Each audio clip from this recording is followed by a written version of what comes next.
Irmãos, eu quero começar essa manhã sobre o tema da nossa conferência. Eu quero falar exatamente sobre estar, e o tema do ano, sobre estar na sua presença. Porque para um homem e para uma mulher de Deus, alguém que realmente anda com Deus, sem importar a idade, se é um adolescente, se é um jovem, se é uma mulher, se é um homem, não importa, se é casado, se é solteiro, sem importar se essa pessoa é uma pessoa de Deus, se é um homem de Deus, ele não pode viver sem a presença de Deus. Não pode existir algo pior para um homem de Deus, para uma mulher de Deus, do que se sentir fora da presença de Deus. É a pior sensação. São os piores momentos da vida de um homem de Deus, de uma mulher de Deus, quando ele sente que algo está faltando e esse algo é a presença de Deus. Quando ele se sente separado de Deus por algum motivo, é o pior lugar para estar, é o pior momento para viver, é a pior sensação para sentir, para quem realmente é um homem ou uma mulher de Deus, é estar sem a presença de Deus. Eu diria para você que é uma tristeza incurável que ocupa o coração de quem, como a gente diz, já pisou no Santo dos Santos e não se vê lá, né? Aquela música tão linda diz isso, né? Quem já pisou no Santo dos Santos, em outro lugar, não sabe viver. E eu creio que Davi, o rei Davi, provavelmente foi uma pessoa que melhor expressou isso. Davi, quando ele estava naquela situação de pecado que envolveu a vida dele com Betseba, ele se viu longe da presença de Deus e ele expressou de um modo muito forte o que eu estou tentando transmitir para vocês. Lá no Salmo 51, versículo 11, ele fala assim: não me expulses da tua presença, não me retires o seu Santo Espírito. Escute de novo isso. Ele diz: não me expulse da sua presença, não me retires o seu Santo Espírito. Ele, na verdade, sabia que estar longe do propósito de Deus, porque aquele caso afastou ele do propósito de Deus. Estar longe do propósito de Deus também era estar longe da sua presença. E foi Davi, ele entendeu essa realidade, e de certa maneira, Moisés também. Por isso Moisés orou essa oração que nós acabamos de orar. Eu vou pedir o pessoal lá da multimídia, se pode, Vanessa, por favor, projetar para mim, Êxodo 33, de 13 a 16. Se você puder, vá comigo na sua Bíblia, seja ela eletrônica, seja ela de papel. Êxodo 33, de 13 a 16, diz assim, a ver se vocês já têm, ok, vocês têm aqui, diz: agora, pois, se tenho achado graça aos teus olhos, rogo-te que agora me faças saber o teu caminho e conhecer-te-ei, para que ache graça aos teus olhos, e atenta que essa nação é o teu povo. Atenta que essa nação é o seu povo. Versículo 14 diz: disse, pois, irá a minha presença contigo para fazer descansar. Então disse-lhe: se a tua presença não for conosco, não nos faças subir daqui. Como, pois, se saberá agora que tenho achado graça aos teus olhos e o teu povo? Acaso não é por andares conosco, e separados seremos eu e o teu povo de todo o povo que há sobre a face da terra. Repita comigo, diga: não me faças sair desse lugar, se a tua presença não vai comigo. Irmãos, é muito interessante, Moisés, ele entendeu algumas verdades. Essa oração de Moisés, quantos concordam comigo que a oração é algo que expressa o mais profundo do nosso coração? Quem já foi? É muito interessante quando nós fomos para o Uruguai, e um dia nós estávamos começando a nossa obra ali, estávamos numa célula, e eu peguei alguns irmãos quando terminou a célula e saí para levar esses irmãos na casa deles, e eu bati o meu carro. E as pessoas voltaram lá para a célula e falaram: o pastor bateu o carro. E a Eliane estava lá na célula, ainda com o pessoal, e ela falou: vamos orar. Mas ela falou assim, ó: essa oração eu não posso fazer em espanhol, tem que fazer em português. Vocês só concordam, porque eu não sei nem o que dizer. E ela entrou ali numa guerra espiritual. Por quê? Porque era a língua do coração. Não era a língua da mente, era a língua do coração. Então, a oração, ela expressa o coração. E Moisés aqui, ele está expressando o coração dele. Ele está fazendo uma oração, ele está olhando para o Senhor, ele está falando: Senhor, se eu achei graça nos teus olhos, eu te peço agora, eu te rogo, não me faça saber o teu caminho, me mostra o teu caminho, me ajuda a te conhecer, para que eu ache graça aos teus olhos. E atenta para essa nação que é o teu povo. Moisés disse, o Senhor disse para Moisés: irá a minha presença contigo para fazer descansar. Então, Moisés disse: se a tua presença não for conosco, não nos faça sair desse lugar. Como, pois, se saberá agora que tenho achado graça aos teus olhos, eu e teu povo? Acaso não é por andares tu conosco, e separados seremos eu e teu povo de todo o povo que há sobre a terra? Moisés está expressando o coração dele. E nessa expressão, eu vejo que Moisés entendeu algumas coisas que eu e você precisamos renovar no nosso entendimento. Diga, renovar o entendimento. Essa manhã nós precisamos renovar isso no nosso entendimento. A primeira coisa que Moisés entendeu é que quem anda na presença de Deus tem segurança no caminho.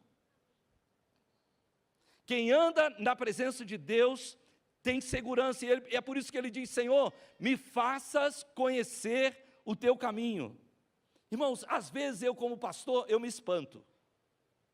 Às vezes eu fico assim, não consigo acreditar. Porque muitas vezes eu tenho encontrado pessoas que são cristãos, que estão na igreja, mas elas querem fazer um caminho sem Deus. Elas tomam decisões na vida sem consultar a Deus. Elas decidem a vida delas de acordo com o coração delas e não com o plano e o propósito de Deus. Elas são guiadas por impulso e não por um propósito. E às vezes eu me espanto porque muitas vezes o argumento é: eu quero ser feliz. E essas pessoas estão dispostas a romper com a palavra de Deus, elas estão dispostas a ignorar o plano de Deus para a vida delas. Elas simplesmente ignoram que Deus tem um caminho. Diga comigo: Deus tem um caminho. Irmãos, quando nós falamos que Deus tem um caminho, Deus tem um modo de fazer as coisas. Deus tem um jeito com o qual Ele faz as coisas. Deus tem uma maneira de fazer as coisas. Deus tem um comportamento. Quando nós falamos que Deus tem um caminho, Deus tem um comportamento para nós, os seus filhos. Deus tem um estilo de vida que Ele espera de nós. O Senhor tem tudo isso. Na verdade, Ele tem um caminho, Ele tem uma vereda de vida. Se eu pudesse falar de outro jeito, Deus tem um caminho da roça. Ele tem aquele caminho que, se você não anda naquele caminho, você não chega no lugar que Ele tem para você. Salmo 16, 11, na versão revista e corrigida, ele diz assim: far-me-ás ver a vereda da vida, na tua presença a abundância de alegria, na tua mão direita há delícias perpetuamente. Você pode repetir isso comigo? Diga: na sua presença há delícias perpetuamente. Diga: na sua presença há abundância de alegrias. Às vezes, meus irmãos, isso não quer dizer felicidade. Existem momentos que são momentos de infelicidade na vida de um cristão também, mas nunca sem alegria. Porque a Bíblia diz que nós podemos nos alegrar mesmo nas tribulações. A alegria independe de um estado de felicidade ou de infelicidade, porque a alegria, ela é um fruto do Espírito Santo, é o Espírito Santo agindo na minha vida. Eu me espanto com a possibilidade de que pessoas estejam dispostas, por exemplo, a terminar um casamento que foi feito na presença de Deus, em busca de algo que só pode ser encontrado longe da presença de Deus. Eu me espanto. Alguém que chega diante de mim, casado há 15, há 20 anos, e diz: não, acabou o meu casamento. Pastor, eu quero ser feliz, eu tenho direito de ser feliz. Eu me espanto Porque essa pessoa, ela simplesmente ignora que Deus tem um caminho, ignora os caminhos de Deus. Eu me espanto que uma pessoa esteja disposta a tomar decisões que serão contrárias à palavra de Deus. Eu me espanto que alguém possa resolver a vida com mentira. Então ela mente para um, mente para outro, e uma mentira puxa a outra, um abismo puxa outro. Eu me espanto, por quê? Porque esse não é o caminho de Deus. Deus, diga comigo, Deus tem um caminho. Deus tem um modo. Eu me espanto que pessoas tomem decisões baseadas na sua vontade própria, e elas ignoram que a vida é uma jornada de longo prazo. Que às vezes coisas que nós lidamos hoje no imediato, elas afetam a gente no longo prazo, afetam o nosso filho, a nossa filha, o nosso casamento. Um adultério escondido por muitos anos, que nunca veio à luz, pode estar ali, parece que não vai haver consequências nenhuma, mas o Senhor diz que aquele que encobre as suas transgressões jamais prosperará. Então a pessoa não sabe porque a vida não prospera, mas porque ela não está observando o caminho. Diga comigo, Deus tem um caminho, Deus tem um modo. Essas pessoas estão como o profeta Jeremias disse, Jeremias capítulo 6, versículo 16, ele diz assim: assim diz o Senhor, ponde-vos no caminho e vede, perguntai pelas veredas antigas, qual é o bom caminho, andai por ele, e acharei descanso para a vossa alma. Mas eles dizem, não andaremos. Olha o que o profeta está dizendo, perguntem pelo caminho, o Senhor tem um caminho, perguntem pelo caminho. Perguntem pelas veredas antigas, perguntem como fazem aqueles homens e mulheres que andam com Deus, pergunte sobre isso. E você vai encontrar descanso para a sua alma. Mas a Bíblia diz que eles dizem, não, nós não faremos isso. Irmãos, nós estamos iniciando um ano novo, eu amo novos anos. Quem ama? Quem ama novas oportunidades? Quem aqui já pisou na bola? Quem aqui já se arrependeu? Quem aqui queria que o dia acabasse, a semana desaparecesse e o ano não existisse?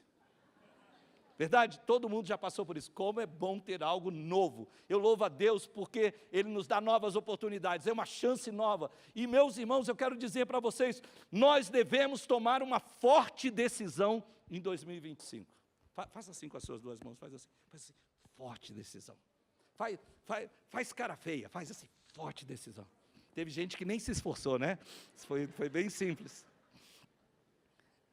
Forte decisão. Nós devemos tomar uma forte decisão. E que forte decisão é essa? Que nós não iremos a nenhum lugar.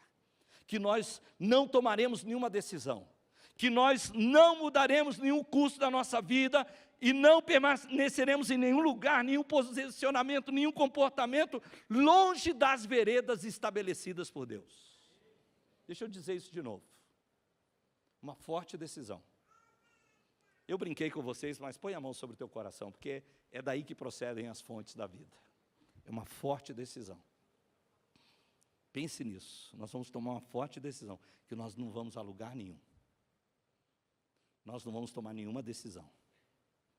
Nós não vamos mudar nenhum curso da nossa vida. E em contrapartida, nós não vamos permanecer em nenhum lugar. Nós não vamos manter nenhum posicionamento, nenhum comportamento que esteja longe das veredas estabelecidas por Deus. Quantos podem? Lembra, na sua presença há delícias perpetuamente. Na sua presença há abundância de alegria. Moisés entendeu isso, que Deus tem um caminho. E é por isso que ele diz, Senhor, me faz conhecer o teu caminho. Era a oração de Moisés, dizendo, Senhor, me permita, me faça saber o teu caminho, me deixa saber a tua... Irmãos, não é a opinião do pastor, não é o que a igreja pensa, não é a doutrina da igreja, é o que Deus diz em sua palavra. É o que Deus diz em sua palavra. Deixa eu te falar isso de outra maneira, não é a sua opinião, não é o que você acha mais legal, não é o que você gosta. É o que Deus diz em sua palavra. Deus estabeleceu um caminho, Deus estabeleceu uma vereda. E andar na presença de Deus é dizer, Senhor, me deixa conhecer o teu caminho. Em outras palavras assim, por onde que o Senhor vai? porque eu quero ir junto. Qual é o caminho que o Senhor vai tomar? Eu não quero ir por outro, deixa eu andar por esse caminho. A segunda coisa que Moisés fez, e que também eu creio que é um entendimento que precisa ser renovado na nossa mente, Moisés entendeu que quem anda na presença de Deus sabe com quem anda. Ele diz assim: me mostra o teu caminho e eu te conhecerei. Irmãos, quem anda na presença de Deus não duvida da sua bondade. Vocês sabem por que nós tomamos decisões erradas? Quem aqui já tomou? Olha para 2024, que 2025 está começando, vamos dar um refresco para você. 2024, quem aqui em 2024 reconhece que tomou uma decisão errada?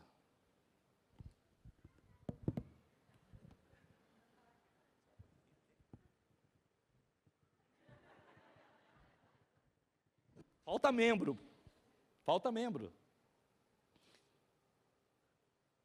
Sabe por que nós tomamos decisões erradas? Porque nós duvidamos que Deus esteja nos dando o melhor.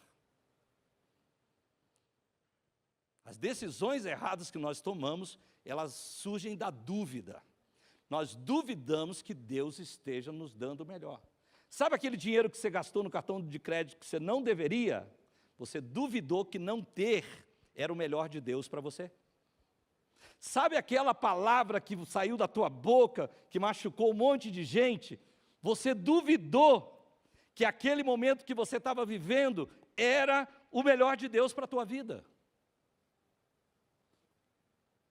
Sabe aquelas coisas que você falou de uma maneira áspera, que você não devia falar? Você duvidou que daquilo que Deus diz, que a resposta branda alivia o furor.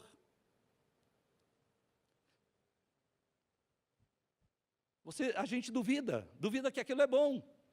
Você duvida quando ele fala assim, bateu numa face, dá outra. Você fala, eu não vou levar desaforo para casa. Sou crente, mas não sou capacho. Quem já ouviu isso? Então, você duvida que o melhor de Deus é aquilo que é o caminho dele. Não estou falando, eu estou falando você, mas se tiver um dedo apontado para você, tem uns 4 para mim, tá certo? A gente duvida. Foi assim desde o princípio. Satanás enganou Eva, fazendo ela duvidar que o caráter de Deus era bondoso. Ele se aproximou dela e disse, mas não foi assim que Deus disse, vocês não podem comer. Não, a gente pode comer de todas, mas não pode comer do fruto do bem e do mal, da árvore do bem e do mal. Na verdade, Eva foi convencida que o que motivou a ordem de Deus para não comer da árvore do bem e do mal foi impedi-la de ser como Deus. E não impedi-la de sofrer com o conhecimento do mal. Porque até então ela só conhecia o conhecimento do bem. Quem gostaria de poder ter vivido a tua vida inteira só com o conhecimento do bem? Meu Deus, você não ia duvidar de ninguém, você não ia fazer fofoca, você não ia ter... Tudo para você é bom. Você olha na tua conta bancária assim, R$1,50, você, aleluia, Senhor, glória a Deus. Você está muito bom, tudo é bom. Mas ela duvidou disso. Deixa eu te dizer, quem anda na presença de Deus não duvida da sua bondade. Quem anda na presença de Deus tem entendimento, meu irmão, que a porta é estreita e o caminho é apertado. Ei! Deixa eu falar isso de novo. Porque ultimamente, a gente está tirando esse versículo da Bíblia, hein? Ele falou, ei, a porta é estreita, o caminho é apertado. Mateus 7,14. Ele diz isso porque estreita é a porta, apertado é o caminho, mas é isso que leva à vida. E há poucos que a encontram. Só quem reconhece a bondade de Deus fala, é por aqui que eu tenho que ir. É apertado, é difícil, não é fácil. Mas é a vontade de Deus, é esse lugar que leva a vida, é esse lugar aqui que vai trazer o resultado que eu espero. Ele diz, eu é que sei os pensamentos que tenho a vosso respeito. São pensamentos de paz e não de mal, para te dar um fim, uma esperança, o futuro que você espera. Mas para chegar nisso tem que passar pela porta. Que tamanho que é a porta? Como que é a porta? Irmão, faz assim, estreita, tipo assim. Está parecendo o apartamentinho que eu morei. Eu quis vender para o filho da pastora Terry, o Troy, e ele não entrou no box do banheiro. Ele era grande demais. Irmãos, a porta é estreita, o caminho é apertado, então nós precisamos tomar uma forte decisão. Diga comigo, forte decisão. Faz de novo, forte decisão. Nós precisamos tomar uma forte decisão que nós não vamos desconfiar do caráter bondoso de Deus. Nós cantamos essa manhã, Deus é bom em todo tempo Deus é bom, mas às vezes a gente desconfia disso. Faz assim. Não, faz assim, confessa, é verdade. A gente desconfia. Aliás, a gente até pior, a gente acha que Deus é bom mais para alguns do que para nós. A gente desconfia da bondade de Deus. Nós precisamos tomar uma decisão, Senhor, esse ano de 2025, eu vou viver debaixo da sua vontade, eu vou viver debaixo da tua bondade, eu não vou desconfiar de que Deus é bom em todo tempo Deus é bom.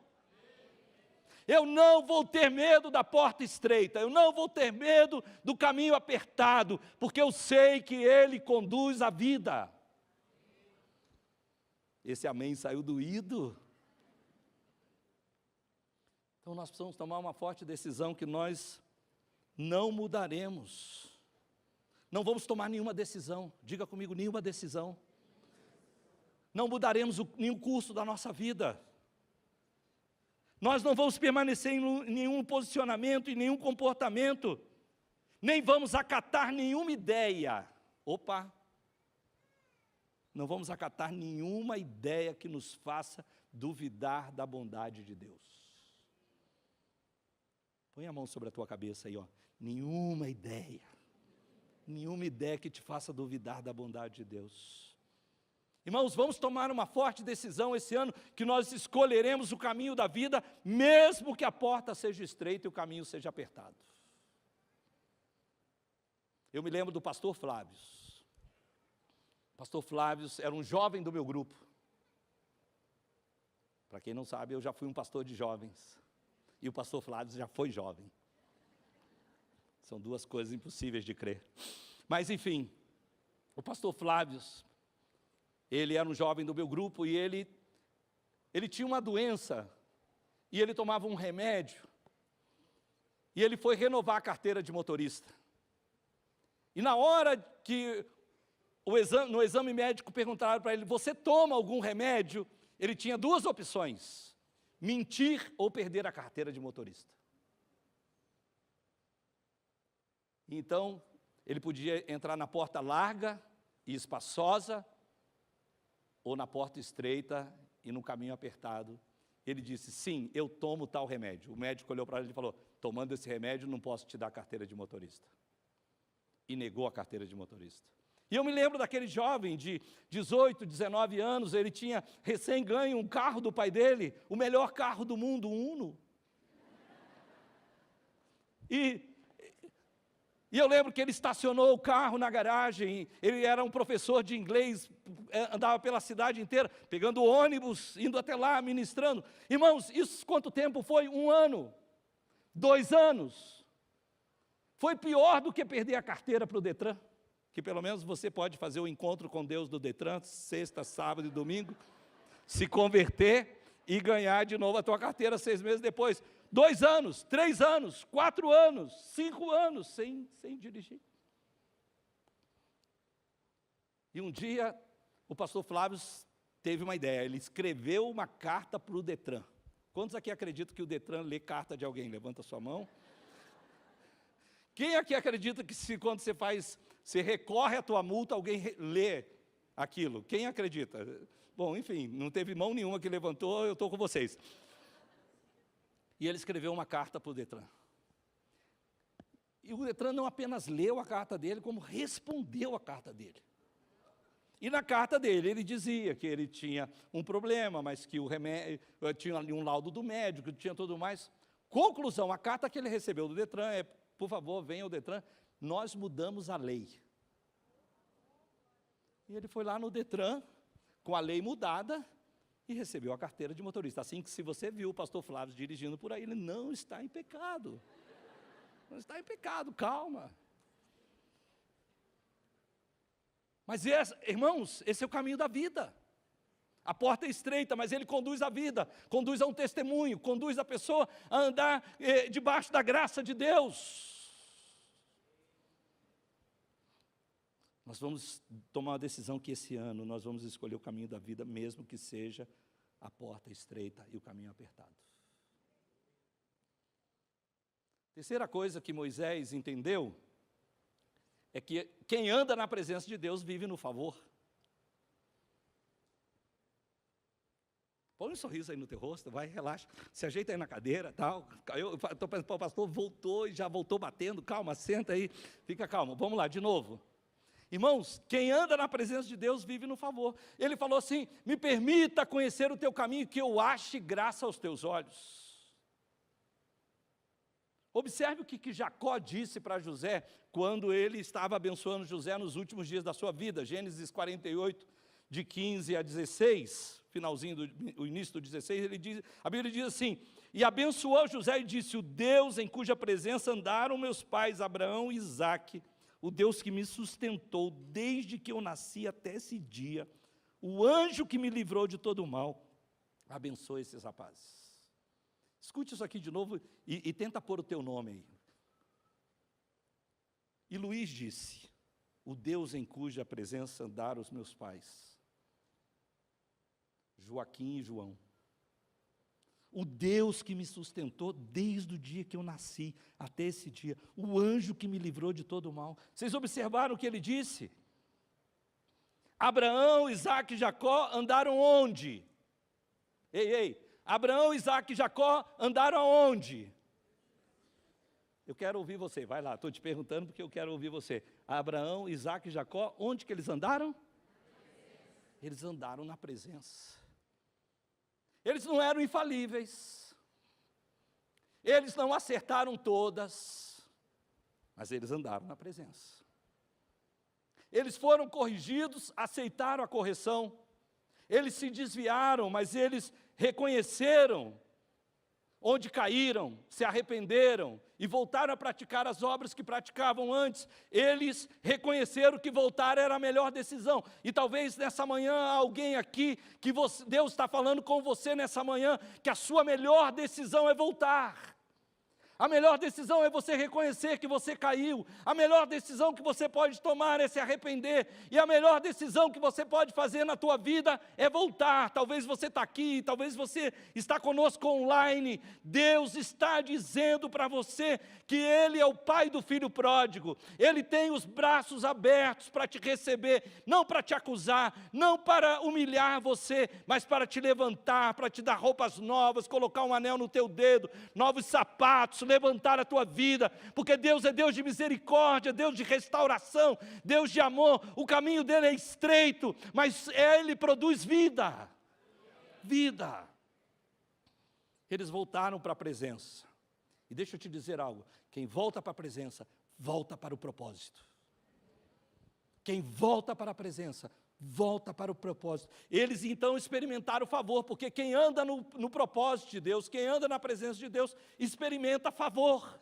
Quem está fazendo a vontade de Deus, experimenta favor. Quem está no centro do plano de Deus, tudo dá certo. Tudo vai bem.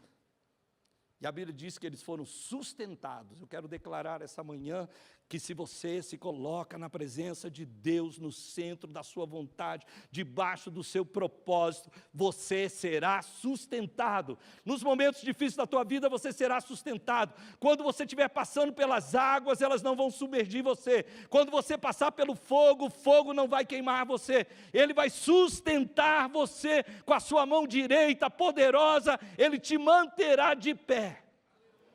1000 cairão ao teu lado, 10.000 à tua direita, tu não serás atingido. Eles não foram apenas sustentados, eles foram preservados. Preservados. Nem sempre Deus te livra de, mas Deus te livra em. Nem sempre Deus te livra da fornalha de fogo, às vezes Ele deixa você, mas Ele vai visitar você com o anjo dele no meio do fogo. E é linda essa história dos amigos de José, que nem cheirinho de fogo eles tinham. Ninguém descobriu que teve churrasco. E melhor de tudo, eles se sentiram abençoados.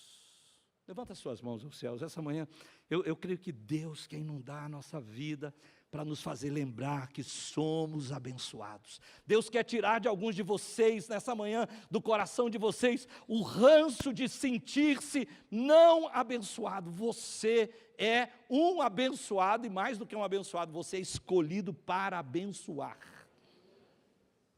Amém. Pode abaixar a sua mão. Precisamos tomar decisões em 2025. Nós precisamos tomar uma forte decisão de permanecer no caminho da graça, de permanecer no caminho do favor que nós não merecemos. Irmão, nós precisamos tomar uma forte decisão no ano de 2025, que nós não vamos ter medo do homem. Deixa eu explicar isso, que nós não desagradaremos a Deus por causa do homem. Não desagradaremos a Deus para desagradar o homem, mesmo que esse homem seja nós. Não agradaremos a nós mesmos para desagradar a Deus. Nós não vamos tomar nenhuma decisão sem achar graça diante dos olhos do Senhor. Eu estou dizendo que nós não vamos mudar o curso da nossa vida, nós não vamos permanecer em nenhum lugar, nenhum posicionamento, nenhum pensamento, nenhum comportamento, nós não vamos acatar nenhuma ideia que roube de nós a aprovação de Deus. Quantos aqui querem ser aprovados por Deus? Irmãos, a Bíblia diz que Noé achou graça diante dos olhos de Deus, diante de toda uma geração, no meio de uma geração pervertida e corrupta. Moisés, ele brilhava como luzeiros do mundo, e ele achou graça diante dos olhos de Deus. Eu quero declarar sobre a tua vida, que você vai achar graça diante dos olhos de Deus. Lá no seu trabalho você vai achar graça, lá na sua família você vai achar graça, na tua casa você vai achar graça, nos seus negócios você vai achar graça, você vai desfrutar do favor do Senhor. Irmãos, não é à toa que Moisés está pedindo: Senhor, não me faça sair desse lugar, porque o Senhor não vai conosco. Porque Moisés conhece o caminho de Deus. Moisés conhece a graça de Deus. Ele sabe do favor de Deus. Mas não apenas isso. Moisés entendeu que quem anda na presença de Deus experimenta descanso. Dá uma respirada bem profunda assim. Agora faz. Quem anda na presença de Deus, ele diz assim: Deus falou para Moisés isso: irá a minha presença contigo para te fazer descansar. Vocês lembram o versículo que eu falei de Jeremias com vocês? Jeremias 6,16 diz assim: ponde nos caminhos e vede, perguntai pelas beiras antigas, qual é o bom caminho, andai por ele, e acharei descanso para a vossa alma. Irmãos, quem vive fora da presença de Deus, longe do caminho, se arrisca a viver como Caim. Quando Caim matou o seu irmão Abel, em Gênesis 4, versículos 13 e 14, ele mesmo disse isso. Caim disse para o Senhor: meu castigo é pesado demais, não posso aguentá-lo. Ou seja, eu vou viver longe da tua presença, é um castigo grande demais que eu não posso aguentar. Ele diz: tu me expulsaste da terra e da tua presença, e me transformaste num andarilho sem lar. Qualquer um que me encontrar, me matará. Sabe o que Caim está dizendo? Ele está dizendo assim: eu perdi as duas coisas mais importantes, o propósito e a presença. O Senhor me tirou da terra. Lembra que Deus criou Adão e Eva para cultivar a terra, o jardim. Lembra que Caim era um agricultor. Ele perdeu o propósito e ele perdeu a presença. E quem anda sem propósito, sem a presença, vive debaixo de um cansaço muito grande. É muito cansativo viver sem a presença de Deus. Porque quem vive sem presença e sem propósito anda em círculos. vivendo as mesmas coisas, experimentando as mesmas histórias, passando pelas mesmas situações, algumas delas só com roupagem diferente. Quem vive sem propósito e sem presença, gasta energia para encontrar resultados vãos. E é por isso que nós precisamos tomar uma forte decisão, que nós vamos viver por propósito e não por impulso. Alô? 2025, nós vamos tomar uma forte decisão, que nós vamos viver por propósito e não por impulso. Deixa eu dizer isso de novo para você. Nós vamos viver por propósito e não por impulso. Irmãos, nós não vamos falar por impulso, nós não vamos comprar por impulso, nós não vamos reclamar por impulso, nós não vamos guerrear por impulso, nós não vamos tomar nenhuma decisão, nós não vamos mudar nenhum curso da nossa vida, nós não vamos nos mudar de nenhum lugar ou posicionamento por impulso, a menos que Deus confirme o seu propósito. Você pode mudar de igreja, você pode mudar de cidade, você pode mudar de trabalho, desde que não seja por impulso, desde que seja por propósito. Desde que Deus esteja guiando você a esse propósito. A última coisa que eu quero falar essa manhã é que Moisés entendeu que a presença era seu distintivo. E nós precisamos renovar esse entendimento, que a presença de Deus é o que nos distingue. Sabe a diferença que há entre você e aquela pessoa que não faz a mínima ideia que Deus existe? A presença de Deus. Sabe a diferença que existe entre você e aquela pessoa que hoje nem lembrou que existe igreja, que existe Deus? É a presença de Deus na tua vida. É isso que faz diferença. Não é o fato de você vir à igreja, que é ótimo, maravilhoso. Não é o fato de você ler a Bíblia, orar. Essas coisas são importantes. Por quê? Porque elas nos conduzem à presença. Moisés diz assim: não é por andares tu conosco, e separados seremos, eu e o teu povo, de todo o povo que há sobre a face da terra. Em outras traduções diz: o que nos distingue dos outros povos da terra é que o Senhor anda conosco.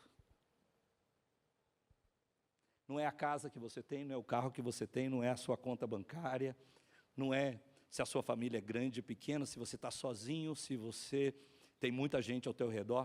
O que nos distingue é se Deus está conosco. É por isso que Moisés diz: se o Senhor não for, a gente não vai. Sabe o que nos distingue? Moisés está dizendo, sabe o que nos distingue do amorreu, do ferezeu, do cananeu, do filisteu? Sabe o que nos separa dessas outras nações da terra, dos egípcios, dos assírios? Sabe o que nos distingue? É a sua presença. E eu digo que nós precisamos renovar esse entendimento, porque a Bíblia diz que verdadeiramente Deus é bom para com Israel e com os limpos de coração. Mas não é difícil que essa revelação desvaneça. Não é difícil que o brilho dessa verdade diminua nas nossas mentes, no nosso coração, como o brilho da presença diminuía no rosto de Moisés. Não é difícil. Aliás, depois você podia ler em casa, eu vou pedir os músicos que já subam. Você pode ler em casa o Salmo 73. Ele fala de Asaf, e é muito interessante esse salmo, porque ele fala assim: quanto a mim, os meus pés quase se desviaram, por pouco faltou para que escorregasse os meus passos. Ele diz assim: porque eu tinha inveja dos soberbos, ao ver a prosperidade dos ímpios. E ele começa a relatar, fala: os ímpios prosperam, parece que não tem nenhum problema, parece que a conta bancária deles está sempre gorda, que a saúde está bem, que tudo prospera, que tudo vai bem. Ele falou: eu quase me desviei, observando isso. E ele fala, ele aprofunda, ele fala assim: parece que não adiantou de nada. Não adiantou de nada eu purificar as minhas mãos, não adiantou de nada eu servir ao Senhor, não adiantou de nada eu servir na igreja, não adiantou de nada eu ser uma pessoa que anda na presença de Deus, parece que não adiantou de nada. Ele fala isso. E aí no versículo 17 ele fala assim, até que, diga comigo, até que. Diga novamente, até que. Fica de pé comigo onde você está. Ele diz assim, até que entrei no santuário de Deus. Ele falou, irmãos, deixa eu dizer uma coisa para você, às vezes é só a minha, ou a sua vida também fica meio escura.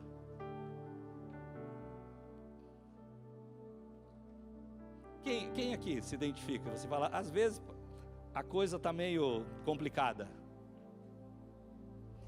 Às vezes parece que tudo que tem na tua frente é aquele nevoeiro, que não dá para ver nem a lanterninha do carro da frente. E é nessa hora que a gente corre o risco de esquecer que a presença de Deus é o que nos distingue. Eu sumi por muito tempo, porque a minha filha, ela se casou nos Estados Unidos, e o marido dela nunca tinha vindo ao Brasil. Então nós fizemos um tour, para ele conhecer a história da nossa filha. Então nós fomos para o Rio de Janeiro, nós fomos para o Uruguai, nós percorremos os lugares onde nós já vivemos, né, conhecer os parentes e tudo mais. E numa dessas eu estava com o pastor Erdi de Nova Friburgo, lá no Rio de Janeiro, e ele, ali, a cidade é uma serra, muito íngreme, e ele contava que ele tinha um fusquinha, e ele foi até uma cidade que está uns 40, 50 quilômetros ao pé da serra, para ministrar, e na volta o nevoeiro era muito grande, e ele e a esposa começaram a orar, e ele disse que ele só sentiu que o fusquinha perdeu as rodas na estrada. Sabe quando o carro você não tem mais controle? Quantos aqui já assistiram o Herbie? E ele disse que sentia que o carro dele flutuava. E ele falou, um trajeto que demora aproximadamente 1 hora subindo a serra, demorou 3 minutos. E em 3 minutos nós estávamos de volta. E ele falou, eu tenho convicção que Deus nos livrou de algo na nossa vida. Alguém acredita nisso? É uma pessoa muito íntegra, ele tem quase 80 anos, um servo de Deus, 70 e poucos anos, pessoa muito íntegra. Irmãos, o Senhor não quer que nós percamos essa revelação, que há um Deus que trabalha por nós. É por isso que nós estamos dizendo que não basta encontros com Deus, é necessário que nós permaneçamos na presença. Ele diz, até que eu entrei no santuário de Deus, então eu entendi o fim deles. Eu entendi que Deus faz distinção entre o justo e o injusto, entre o ímpio e o justo. Deus faz distinção. E esse também é o nosso distintivo. Não é apenas ser crente, não é ser evangélico. Qualquer um pode ser evangélico, mas nem todo mundo pode andar na presença de Deus, porque só anda na presença de Deus quem está no seu propósito. É o seu propósito que nos conduz à presença, e é a presença que nos conduz ao propósito. Nessa manhã o que nós estamos convidando a nossa igreja é, entremos mais, endireitemos as nossas veredas, busquemos ao Senhor, entremos mais ainda no seu caminho, coloquemos os nossos pés sobre uma rocha forte, entremos pela porta estreita, pelo caminho apertado, mas vamos para o lugar que conduz à vida. Essa manhã, meus irmãos, o Senhor está nos chamando a tomar fortes decisões, decisões que nós vamos permanecer no santuário, no Santo dos Santos, na sua presença, tomar decisões, fortes decisões, que nós não vamos avaliar a nossa vida comparando com coisas terrenas, mas com coisas espirituais. Nós precisamos tomar uma forte decisão essa manhã, que nós não vamos ser guiados pelo material, pelo passageiro, mas pelo que é espiritual e que é eterno. Feche seus olhos onde você está.